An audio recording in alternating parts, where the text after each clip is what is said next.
Rayalaseema Ramanna చౌదరిలో dialogue చెప్పారు. నిన్న జరిగింది మర్చిపోను, నేడు జరగాల్సింది వాయిదా వేయను, రేపటి గురించి ఆలోచించను.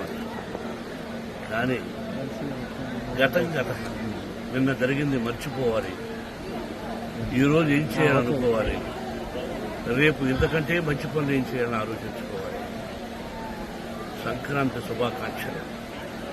నన్ను అడిగితే మా గురువు దాసనారాయణ గారు చెప్పినట్టు, అన్నయ్య చెప్పినట్టు, నందమూరి తారక రామారావు గారు, అంటే మనం చేస్తున్న వృత్తి సినిమా రంగం.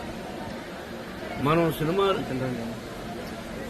ఫినిష్ చేసి రిలీజ్ చేస్తాం. మన సినిమా హిట్ అయితేనే మనకు నిజమైన పండుగ. ఎందుకంటే చేస్తున్న ప్రొఫెషన్. అలాగే ఇక్కడ సంక్రాంతి అంటే రైతు భారతదేశానికి వెన్నెముక. రైతు బాగుంటేనే మన అందరం బాగుంటుంది. ఇంతకుముందు స్టూడెంట్స్ అక్కడ సెలబ్రేట్ చేస్తూ ఒక దోసుడి వడ్ల గింజలు ఇచ్చారు. ఆ దోసుడు వడ్ల గింజలు దంచితే ఎంత బియ్యం అవుతుంది.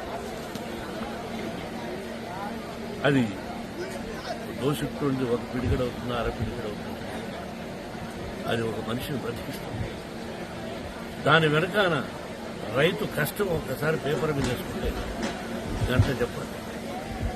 నిజమైన పంట బాగా జల్లు లేకుండా, సత్తు లేకుండా కట్టిస్తాము ఉంటుపడ్డాడు. కాబట్టి రైతు భారతదేశానికి వెన్నెముక. ఇది మనందరికీ పండుగ, సంక్రాంతి పండుగ.